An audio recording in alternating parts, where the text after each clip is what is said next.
You're listening to the Impact Implosion on the Angry Marks Podcast Network.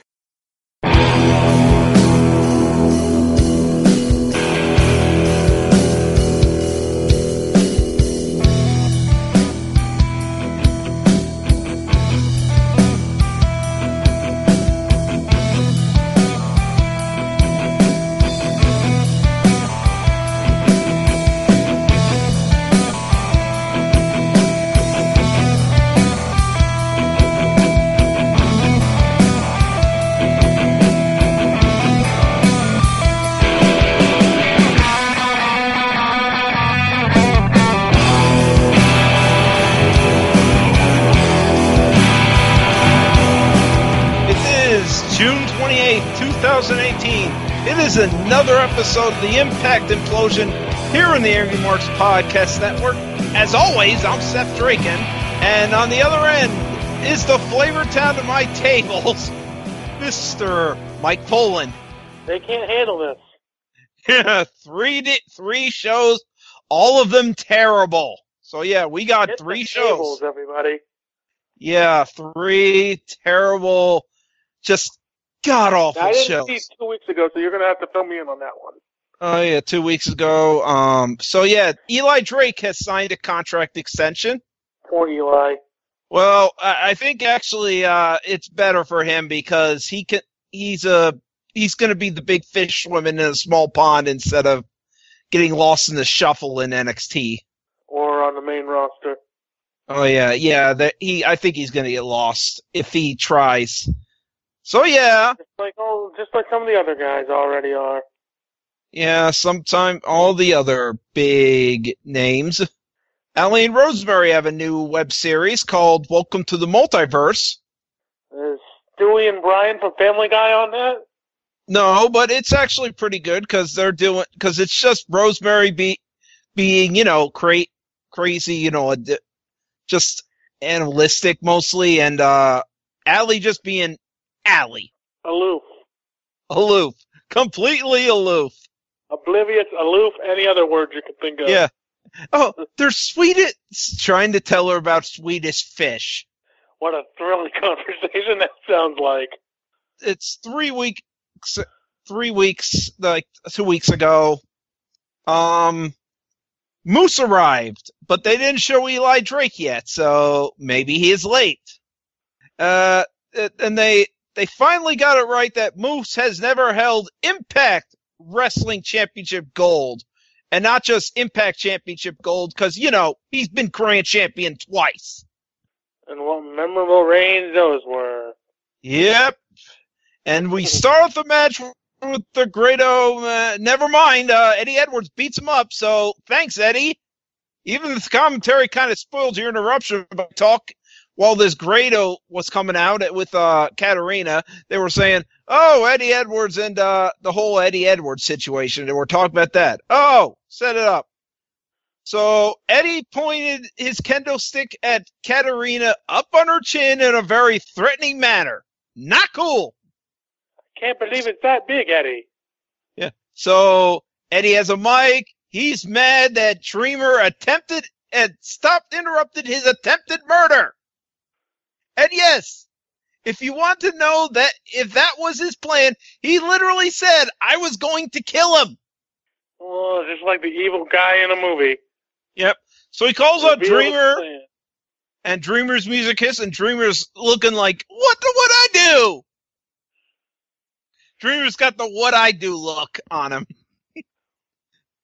What I did? What? Dreamer talks about different errors and how, there's head injuries now. I wouldn't have, some of the things, I didn't know about the ramifications of brain damage and shit. And then he said, you did things back in the day. He's like, and now you're telling me not to do those same things? You're a hypocrite. And he's like, I am, but I didn't know the ramifications of brain injury. So Eddie keeps blaming him for his problems with Alyssa because he didn't kill a man. Then Tommy's like, dude, your wife it has issues with you going insane. It's like, how do you know? And I'm like, well, I talked to her. And you're like, I haven't talked to her, you stupid asshole. I'm going to kick your ass now. I haven't talked to my wife, but you have. Beat him up with a kendo stick. He's now Evil Ed. If anyone gets that joke from Fright Night. I was going to say Ed, Ed, and Eddie? Nope. Evil Ed from Fright Night. Fright Night. Evil Eddie. Yep. So Dreamer is in the back cursing at management. He says, is this going to be cursing at, Scott D'Amore? He's like, are you going to fucking handle? I'm out. I'm out of here. Fuck this shit. See you in Canada, Tommy. Yep. So time for Rebel, who has purple streaks in her hair, versus Taya Valkyrie, who has shoulder tape for some reason. Hope she's okay. Meanwhile, Su Young's watching on the rafters for some reason. She's Sting. And Josh Matthews talks about how they'll be in Mississauga, and Josh Matthews is like, Mississauga! Mississauga, Ontario. Yeah, not Mississauga. Don Callis being a heel, not knowing the name of the town. No, Don Callis was the one who called Josh Matthews out for not knowing the name of the town. Because Don Callis is Canadian. He knows that shit. Josh Matthews, you idiot. So yeah, Taya wins with the road to Valhalla after she told Rebel, welcome back, chick.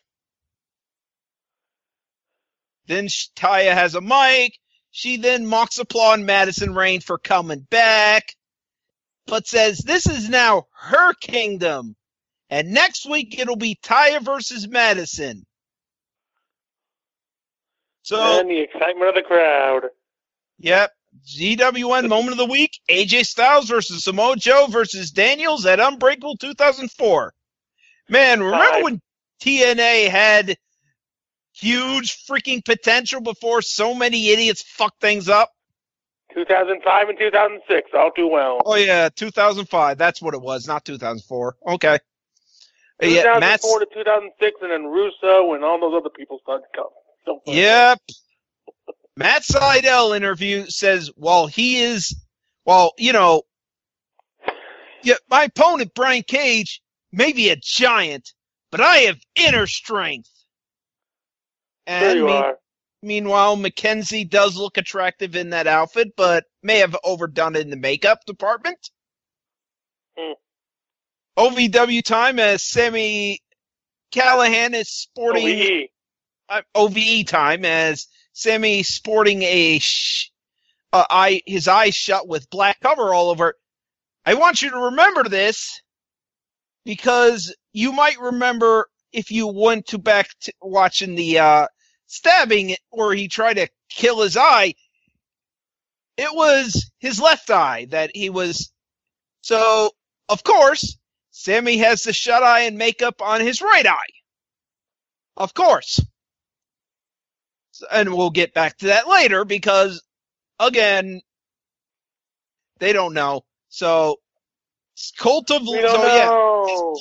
He has a black shut eye on his left eye. You know, the one that got stabbed. Meanwhile, his right eye's the one he can see out of. The one he got stabbed out of is the one he can see out of, somehow.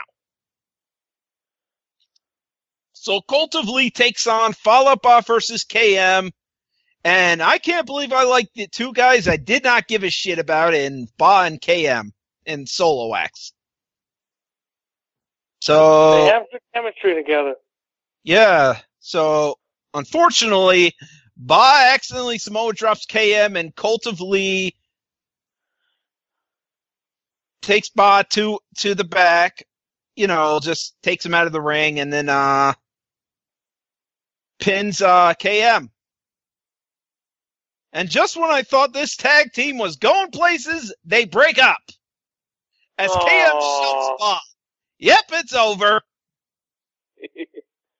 Too bad. Meanwhile, LAX Clubhouse time with new music. King got them a tag title shot for next week, and everyone, even Diamante, drinks to that. They leave King alone, and we see he may be evil as he is saying the world is mine. And, And unfortunately for Diamante, she got injured again, so. Yep. So she's gonna make one match and then Diamante. be gone again. So what, did he trip over something? Tripped over a bad booking? No, she got hurt in a match, another booked match. So yeah, Diamante got hurt again. So anyway, Moose and Eli Drake for the title shot, the world title shot at Slammiversary. In a match that was taped at House of Hardcore. Impact Wrestling, everybody. Your world title shot, a match for a world title shot, is being taped somewhere else. Impact Wrestling, everybody. And it's edited to shit for a title shot. Because time constraints. Why? I don't know. They did not film this at the Impact Zone for some stupid reason. Eli hits Moose with a superplex, but it almost got messed up because Moose kind of landed on the back of his head, not the shoulders or anything like that. No, just back of his head landed first. Thankfully, no injuries. So Moose wins with a spear. So, yeah, since Franklin's gone, Moose is now the de facto guy to do the spears as finisher. I know he did it before. Black guy. I know he did it beforehand, has done it beforehand, but the comparison to him being the new Franklin for Impact are startling. Sadly, I think Moose might be a better promo than Lashley. Only because Franklin right now has to deal with the stupid bullshit. I think Franklin might be a better promo if he's left to his own devices. Yeah. Yeah. So now it's Aries versus Moose for the world title at Slammiversary. Then it's time for a no DQ match between Tessa Blanchard and Kiera Hogan. And I'll admit, I actually find Tessa's pose on the stage before the match sexy. Her little stage thing. I don't mind that. She shakes her ass. That's good. No, not that. I like the eye wink and all that. I do like all of it. This match was actually okay. This was Kira's best match. She's in there with a good worker. Yeah. Hammerlock DDT by Tessa. 2 count. Tessa thinks the ref is slow counting, so she shoves down the ref and gets a chair thrown in her face by Kiera Hogan. I think they showed that. I saw that spot on, because Impact Wrestling posted that spot on Facebook. Yeah. So Kiera Hogan with a bulldog onto a steel chair, 2 count. And then Tessa Blanchard won with a full Nelson into a flatliner onto the chair for the win. Good match. Then attacker showing all the tic-tac-toe attackers' past attacks, and will he be revealed soon? And why does he now, for some reason, have goat ears? I mean, not goat ears, but deer antlers. No, that goat ears, is he one of those? Is he Eric Rowan? No, but why does he have deer antlers in the shadows? Because he's a relative of the Barbarian. Or he's a relative of King Cuerno. Oh, boy. Yeah. So, next up is Chocolate versus Jake Christ. No Sammy Callahan here. But he'll show him later. Josh just asked what a mongrel is. It's a dog. It's a demeaning term for dog. But yeah, you're an idiot, Josh, if you don't know what a mongrel is. So Chocolate wins with the roll-up, but doesn't get to celebrate too long as Dave Christ attacks.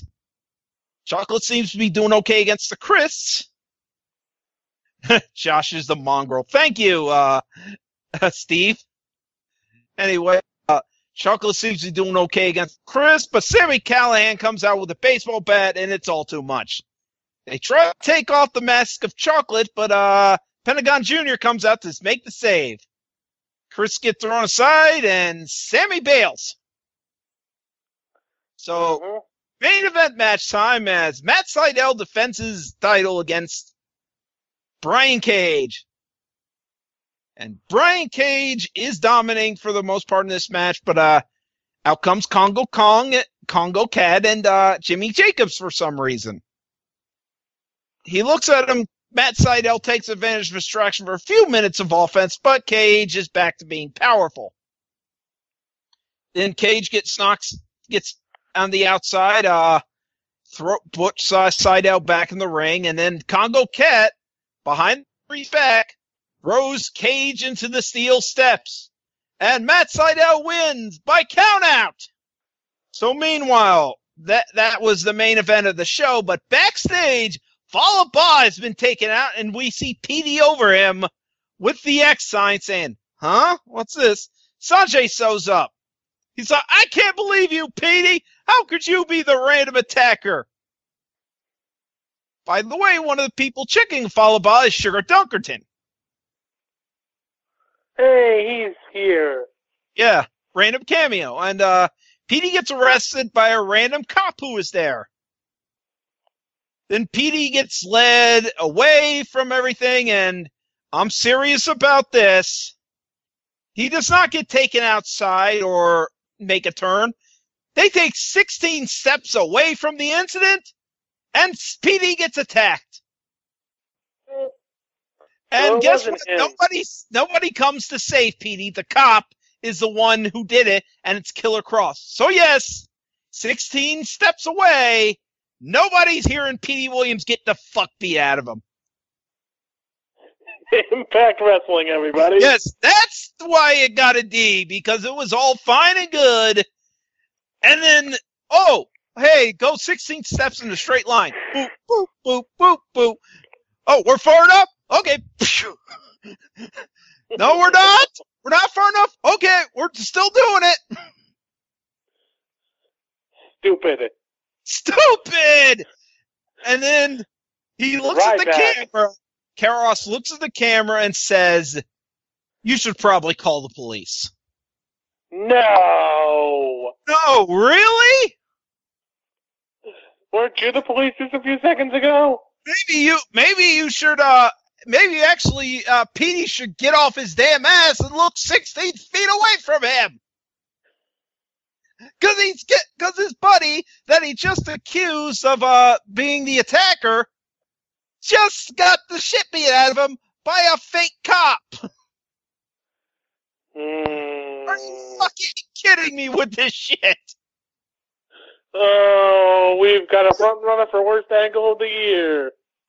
Well, no, I don't think the angle's bad. I just think that whole revelation was stupid, and not for the revelation itself, but the whole fact of, oh, you can't even take the time to take Petey Williams away from the action, completely away where no one sees this happening. It's just 16 steps away. Oh, and now you beat him up. Yay. So yes, Impact next. This is last week's Impact, where we have, as I started calling Killer Cross the Deer Man. Hopefully he attacks somebody outside or behind a closed door this time, or behind a hallway. Or make him take 16 steps again. Make it 15 steps. Make a turn. Maybe a left turn. Take a left turn or take a right turn somewhere. Maybe use that wall Roman Reigns spear that Jinder Mahal threw that was fake. And in a hallway with a sign on it. Take a left. Wrestling, everybody. Yeah, I don't know. But yes, this one had a different result, where last week's Impact, the first match is great. It is awesome. It is Z&E versus LAX for the tag titles. Yep. This is great action. Unfortunately, the rest of the show kind of sucks after that. Yes. Oh, yes. It's the last segment that kills this last week's show 2 weeks ago.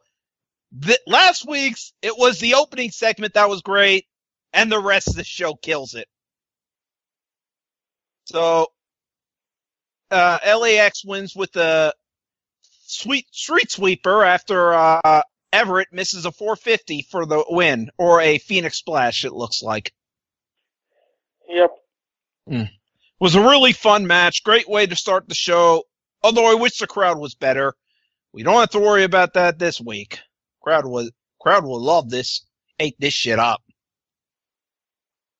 So Jimmy Jacobs is backstage with Congo Cat. He said Congo Cat interfered because Brian Cage walks like he owns the place. And Jimmy Jacobs like, I'm a princess. I own the place. I get what I want. Not you.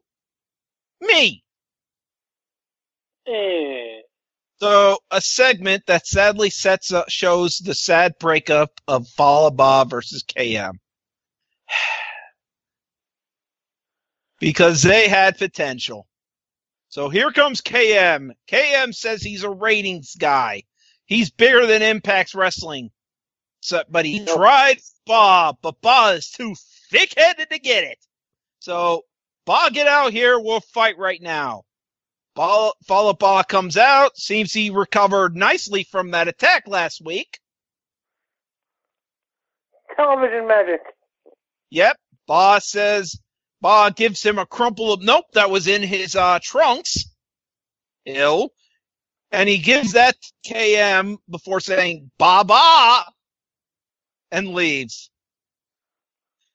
It says, I'm not going to wrestle you. Bah, you're not a nice guy. Bah, I got backup. Bah, do you want to fight this backup if you're willing to? Bah. And he's like, yeah, I'll fight this backup, because he's thinking it's Richard Justice. But it's Scott Steiner, who is now okay with fat people. Continuity. Yes, remember, Scott Steiner hates fat people in the past. He's made that abundantly clear. He's fat! He's fat. So, this is a bad match, and an embarrassing squash, where Scott Steiner beats KM with a Steiner recliner. Please go back to retirement. Scott. Josh even has the temerity to ask, do you think Scott could make a run for the title? No. Let's Oh, not. hell no. Let's not. And then Scott said, Scott Steiner's trending worldwide on Twitter. I'm like, no, he's not. No. Stop lying. You're a liar. Yes. So, time to show the Slammiversary press conference. And basically, it is to reveal that, basically, Aries says later on, but we'll get to that, that, this was my first career. I didn't fail it. I didn't fail my first career, because this is your second career. So, yeah, Eddie Edwards comes home because he wants to talk to his wife, and the house is locked. So, of course... The hell? What? Why is the house locked? Well, you'll get to it. The house is locked, so Eddie Edwards, being the rational man, breaks the window and unlocks the lock. So, yes, congratulations. Well, you could just knock on the door. No, he did. Oh. There was no answer. We'll get to why later. Evil Ed, breaking and entering. So he goes inside the house, and it's empty. Alicia left the house and took all the stuff. So, yes, that's why it was locked. Nobody was home. So, Eddie gets mad, turns into Red Brown, goes, ah! Just doesn't have the gravelly voice. Enough like, ah! enough to do it. So Eddie looks at a mirror and sees Sami Callihan in the mirror. Is that like when Hogan looked in the mirror and saw Warrior? I'm thinking the same thing, but no, it's or just Undertaker or Randy Orton looking in the mirror and seeing the reflection of his bloody father. He sees Sami Callihan in the mirror and breaks the mirror and just basically has a breakdown saying, "You did this! You did this!"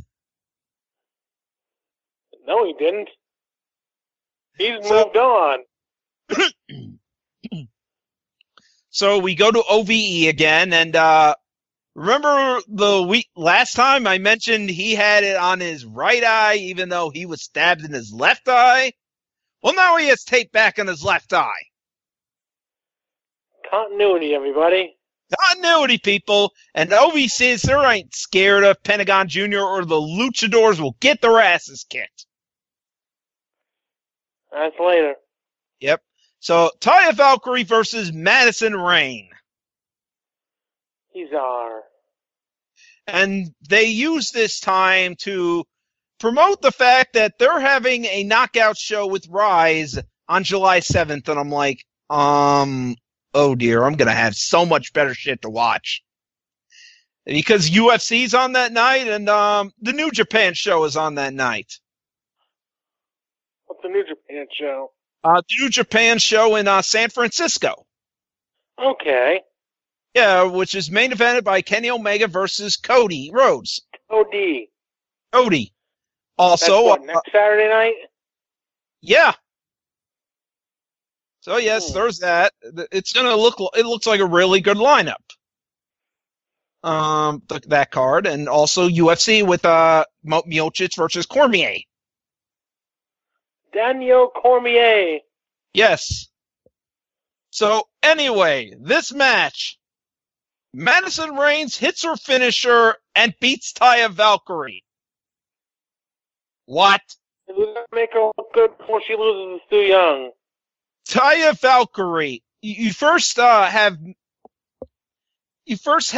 in her second match Tessa Blanchard lose to freaking Madison Rayne, and then you have Madison Rayne beat Taya Valkyrie. Gotta make her look good before so Madison she loses at Slammiversary. He says, at Slammiversary, I'm taking on Su Yung for the Knockouts title. And I'm like, please kill her, Sue. Please. So Madison gets interrupted by some dark laughter. And then we go to the LAX clubhouse where they're celebrating the fact they won the tag titles again. But guess who's back? Conan. And he's like looking at King and he's like, we need to talk. So we go to a commercial break. Back to the clubhouse. Conan is wondering if King he's like, doesn't trust King. And he's like, you know who attacked me, King? And King's like, no, I don't know who attacked you. And he's like, Conan, yeah, I've learned a long time ago. I don't trust anyone. I don't trust anyone. I've learned that a long time ago. And King's like, you have something on me? Because if you have something on me, I'd like to see it. So Conan warns King that if he had anything to do with it, he will find out and King will pay. And meanwhile, Don Callis is like, is that true? Will he pay? He's like, yeah, I'm from the streets, man. I know how this works. And I'm like, the streets of Winnipeg. A little bit different from the streets of, like, Mexico. Yeah, that's the 5150, which we'll learn later what that means, apparently, because Josh didn't know. Cop code for criminally insane, everybody. I know what it means. Josh didn't know. So, yeah, actually, he mentioned that. Josh Matthews asked, did you know that 5150 means, crazy person? Criminally insane? Yeah, and he's like, most people know that. And that was why, that was what, Don Cal said. Yes, I know that. I'm from the streets. I know that. Of course. different streets there, Don. So, Josh, you're a freaking moron. As if we needed any more proof. Yeah, shut up, Josh. Killer Cross, we get a Killer Cross promo, not in the ring, but not even backstage, like a montage video segment where he interviews and he talks about fear is something that you should not be embarrassed about. It makes the world work. It's what helps people. And he says, "Why did I do what I did? Why not?" But this is and this really is a good promo by Killer Cross. He really does look sinister and crazy. He says he is the new beginning. So we get a segment hyping up the Desi Hit Squad. Finally! GWN Moment of the Week. We're going to show 10 minutes of Sanjay Dutt winning the X Division title over Low-Ki in India. Because. Why not? So main event time as the Chris brothers take on Chocolate and Pentagon Jr. And yes, Chocolate and Pentagon Jr. And this is at the point where I realized that, yeah, they fucked up the whole not understanding which eye is which. I put everything together. The all-seeing eye. Yeah, the all-seeing eye. Is it my one eye or is it my other eye? Or is it, it's that eye. So they work on Chocolate's knee, has an injured knee, so what does he freaking do? A tilt-a-whirl backbreaker. And just to be even stupider, he does it again! 2 tilt-a-whirl backbreakers on an injured knee. So because we have no idea how to do psychology. Yeah. So anyway, but actually you do know what to do because he immediately sells afterwards like, fuck, I hit my knee. I'm a fucking idiot for doing this.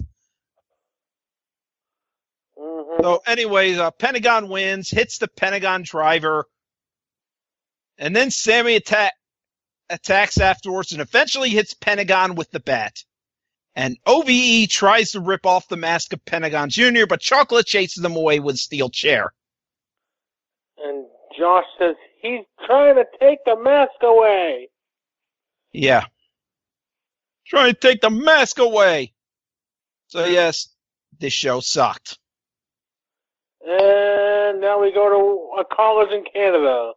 We go to, a college in Canada. Because of course we do.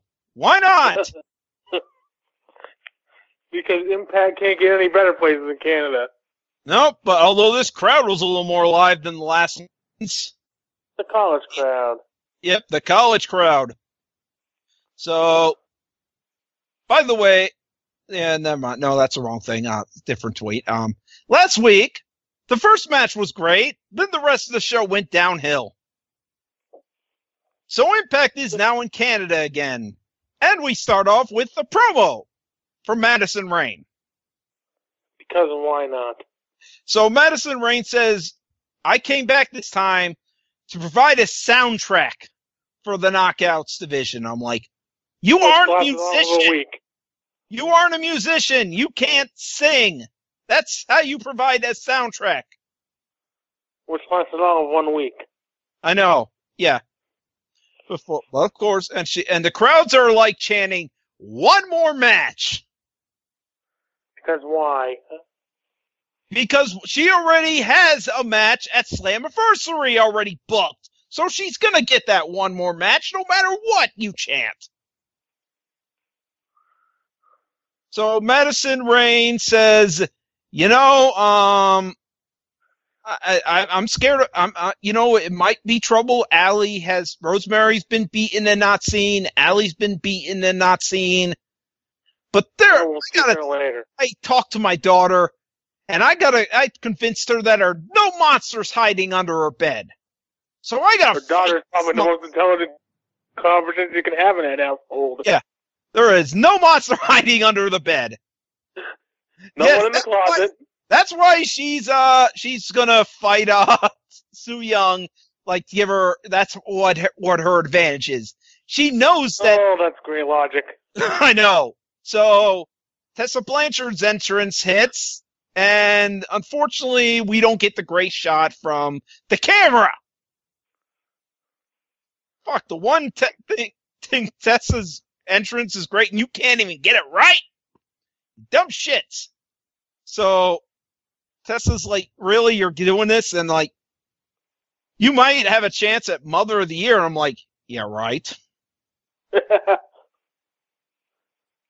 So Tessa's like, this isn't 2011 anymore. And I'm like, oh, you're doing the old, you're too old shtick. And I'm like, have you ever read Chris Jericho's first book?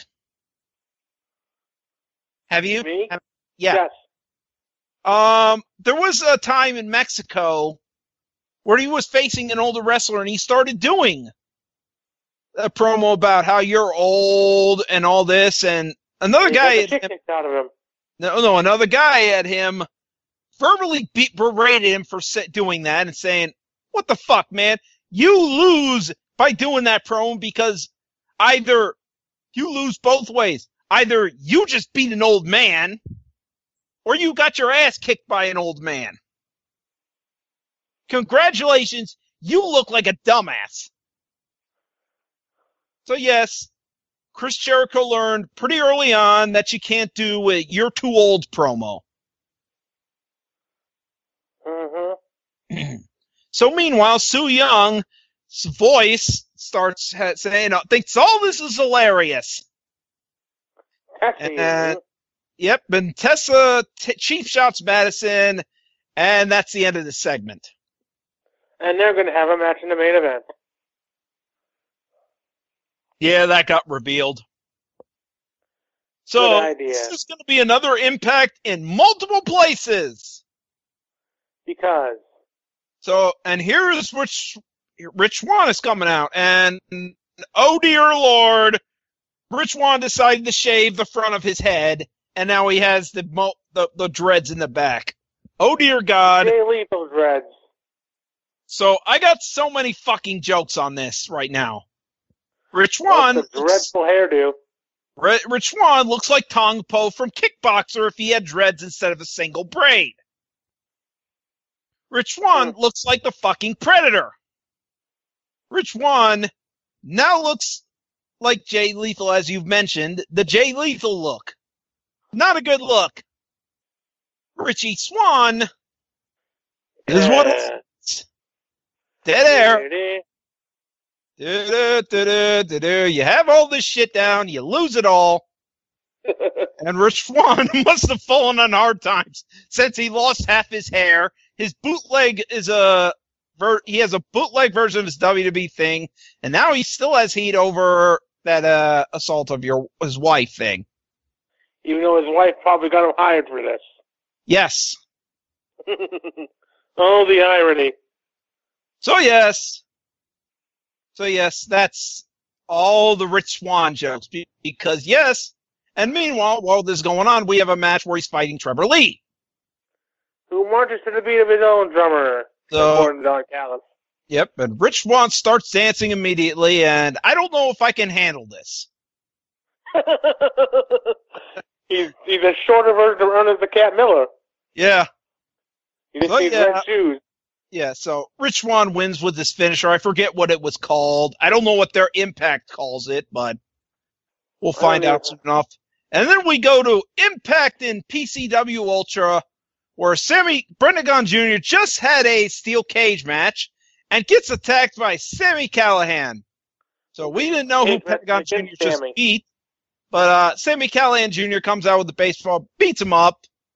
Sami Callihan beats him up. And then Sami talks about how he's had long hair throughout his entire career. I'm like, do I need to remind you of the time you were an orange troll in NXT? So, with the help of the Chris brothers, he steals Pentagon Jr.'s mask. And yep, the indie announcers are like, what is Pentagon Jr. going to do? He's lost his mask. And I'm like, yeah, forget all those indie show appearances where he has a mask, and forget Lucha Underground, and forget later on, because we'll find out. Yep. GWN Moment of the Week, 5 minutes, the last 5 minutes, Raven winning King of the Mountain in 2005. Luckily, we don't have that match anymore. Then, more Grado, as he's looking at something, and Katrina covers his eyes and says, "Guess who?" And Grado's answer is Wildcat Chris Harris. How fucking dare you compare Katarina to Chris Harris? She should have slapped him. I know. So Katarina talks about how she's going to wrestle next week, and that she's wrestling about, and she talks about when she's like, "Oh, you're that person?" And she's like, "It was another season ago, different season." So yeah, Katarina's winter pass is in continuity. So meanwhile, in the ring, Gama Singh is introducing the Desi Hit Squad. A jobber and some guy you've never heard of. Raju and Gunderson Singh. And he's like, and they're like, you better not, they're going to be trouble because they might piss off Gaba Singh. And I'm like, yeah, don't piss him off. He might bring Jinder Mahal after you. His nephew. Or the Singh brothers. Yeah. That are not at all related to him. So the great Gama. If he's so great, how come this is the first time I've ever heard of him? I think he was an Indian wrestler. He just mostly he's a legend. He is kind of a legend. So Desi Hit Squad faces Ziani. Poor Ziani. Because I am watching this whole match, and I am thinking one thing. The Desi Hit Squad are about as effective in Bebop and Rocksteady. The 80s cartoon version, if you must ask. On the Ninja Turtles. Yes. So, Desi Hit Squad. One of them would be Sheamus then. Yeah, no, that would be the movie version. Okay. Anyway, Z&E go from former tag champions to losing in a week. Losing to guys in their debut. Desi Hit Squad wins because Indian Shredder over here decides to distract the referee, and one of them rolls up the tights. Rolls them up with the roll power. Yep. And Indian Bebop and Indian Rocksteady get the win. Hey, it's Pentagon, and he's got another mask. And he talks about all the shit Sammy has done.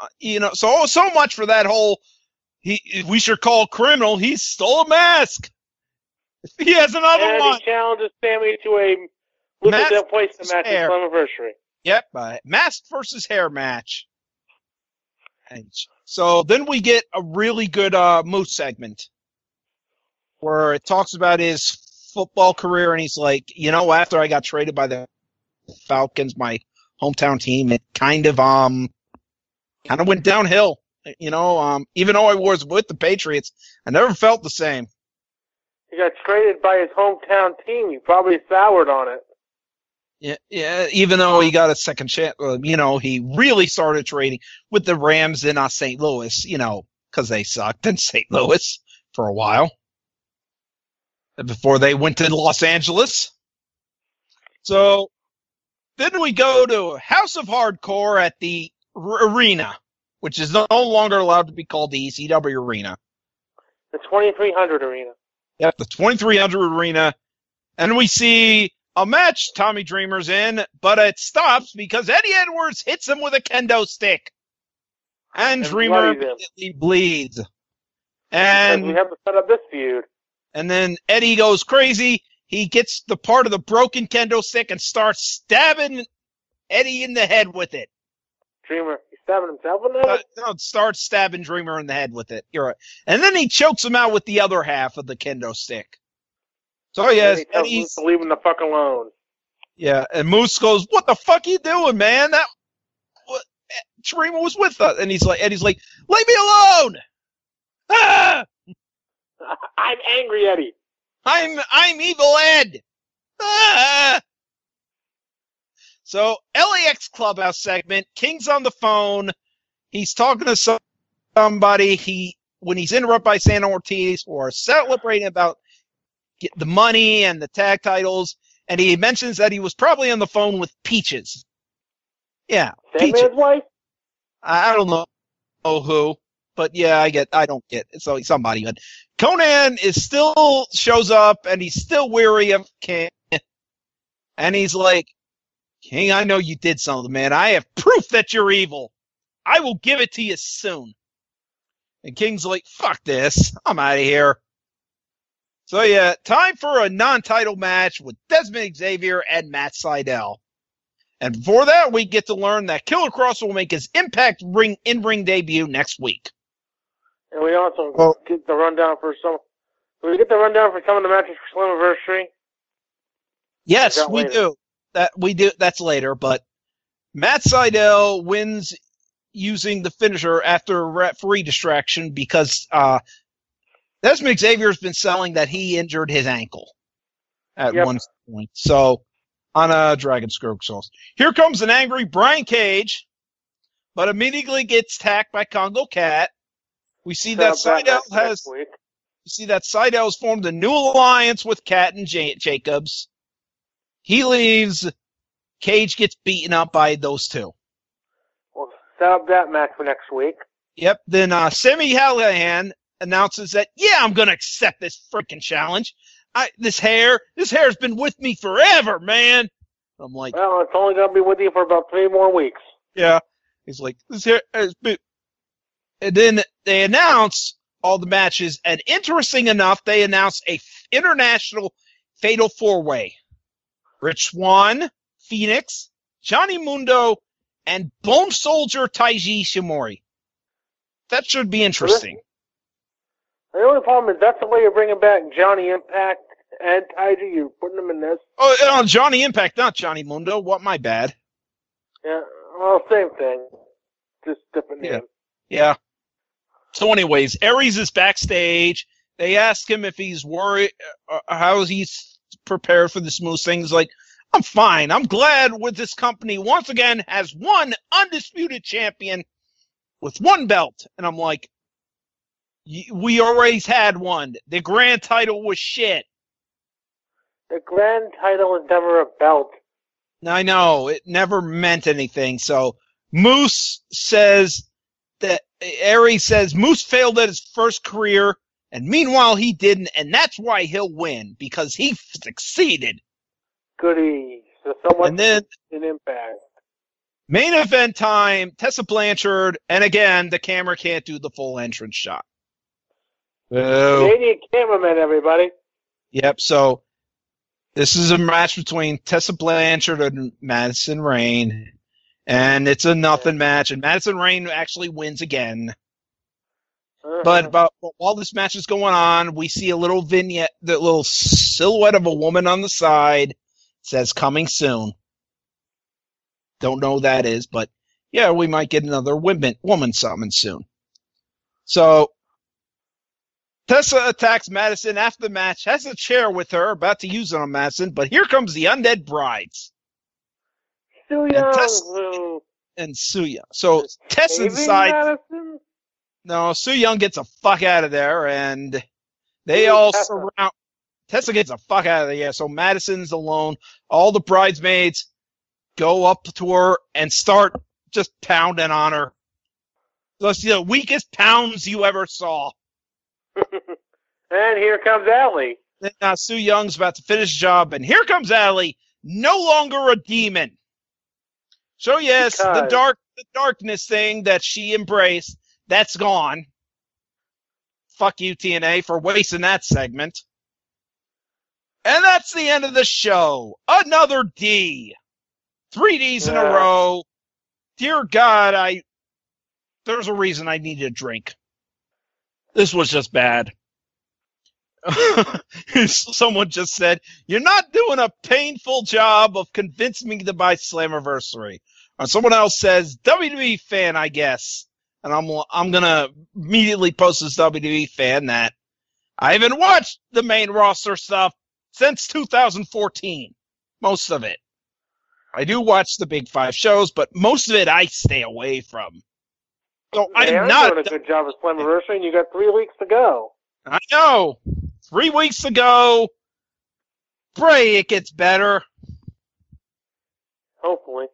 So yes, every time I think about this, someone says, WWE fan, you must be a WWE fanboy. And I'm like, yeah, that's the defense for anybody who, like, it's a bad Impact is doing something bad. It's a bad show. So, do you have anything to sell? Yes, Limitless Wrestling presents the Vacation Land Cup on July 27th. And the brackets have been announced for the tournament, as we will have in one bracket Ashley Fox against Christian Casanova, and JT Dunn against David Starr. And in the other bracket, we have Josh Briggs versus AR Fox, along with the Battle of the Mage Fate Posse, as Alexander Lee, Aiden Agro, and Danger Kid will battle in the first round of the tournament. Also on that show will be Chris Dickinson against PCO. And the main event is Ace Romero and Anthony Green in a steel cage match. And that's all. So, this Saturday, or by the time you're listening, it's already out, there will be an induction of a movie called The Mummy's Kiss Second Dynasty. Oh boy. It's a sequel. At least it's better than freaking Flesh Gordon meets the Cosmic Cheerleaders. Thank fuck I don't have to do that again. That was painful. Hey, have you seen the new Jurassic Park while we're talking about movies, sort of? Yes, it was enjoyably stupid. I saw it last Friday when it came out. It's okay. I saw the last Jurassic World. I've never seen the other, like, the original series. I've seen the original series. Like the first one, second one may have been better than this film, although I like Jurassic World better than the second film. Third film is the worst. Third film is shit. And this film may be close to the third film. This is bad. This fifth film is bad. Third film is the one where Sam Neill, because they brought his ass back from the first movie. He's having a dream, and in the dream, there's a raptor right next to him that says, Alan. Yes, a talking raptor. Was that a dream or a hallucination? It was a dream. It was a dream. But it's absolutely stupid when you say it. He's like, Alan. And everyone's like, there's a fucking raptor. Ridiculous. Yes. In any event, is that all you have to sell? That is all I have to sell. So okay, then. Finally, we are heading to bed. Good night, everybody.